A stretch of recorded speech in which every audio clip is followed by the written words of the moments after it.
بسم اللہ الرحمن الرحیم۔ اعمال کے حوالے سے جب ہم یہ بات اس موضوع کے اوپر کلام کرتے ہیں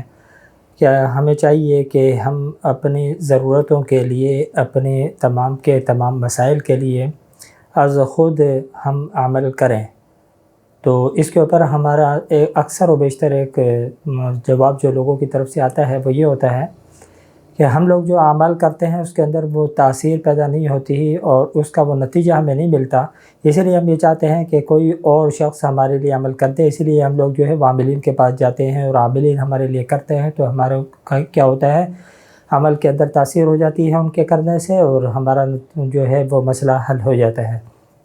تو اس کے بارے میں اگرچہ میں نے مستقلاً پہلے بھی کلام کیا ہے اور اکثر و بیشتر میں نے یہ جملہ دہرایا ہے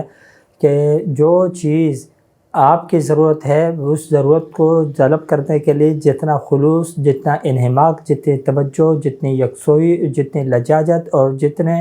عاجزی کے ساتھ آپ اللہ کے بارگاہ کے اندر جو ہے عمل کر سکتے ہیں، دعا کر سکتے ہیں، کسی بھی پڑھائی کو آپ کر سکتے ہیں، اتنا ہرگز کوئی دوسرا شخص نہیں کر سکتا۔ اس کے ریزن یہ ہے کہ آپ کو اپنی تکلیف کا جتنا احساس ہے، اپنے مسئلے کی اہمیت جتنی آپ کے نظر کے اندر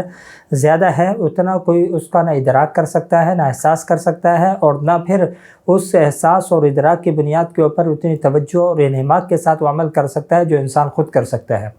ان اعمال کو ہم قیاس کرتے ہیں دعاؤں کے اوپر، جس طریقے سے کہ بندہ اپنی ضرورت کے لیے جو دعا کرتا ہے وہ زیادہ کیا ہوتی ہے، پرتاثیر ہوتی ہے۔ اس کی وجہ یہ ہوتی ہے کہ انسان جب دعا کے لیے دست سوال دراز کرتا ہے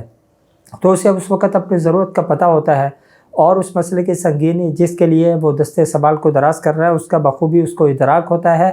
اور اس کی بنیاد پر جس وقت وہ اللہ کی بارگاہ کے اندر ہاتھ اٹھاتا ہے تو وہ کامل انہماک، توجہ، یکسوئی کے ساتھ اور تمام کے تمام خیالات کو دل اور دماغ سے نکال کر مکمل اور دل و دماغ کو اللہ کی طرف متوجہ رکھتے ہوئے وہ کیا کرتا ہے، دعا کرتا ہے۔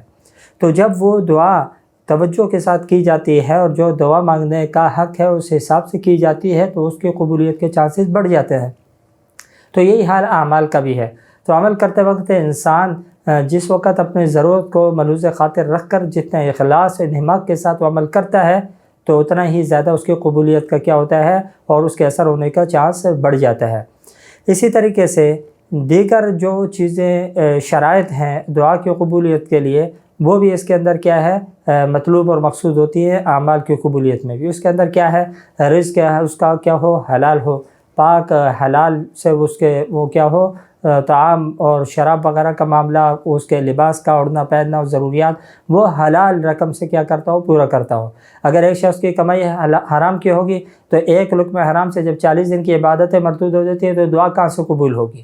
تو یہی طریقہ ہے عمل کے لیے بھی کہ اگر اعمال آپ کر رہے ہیں لیکن آپ کا جو رزق ہے وہی مشکوک ہے یا وہی حرام ہے، تو ایسی صورت کے اندر آپ کی نہ دعا قبول ہوتی ہے نہ پھر اعمال قبول ہوتے ہیں۔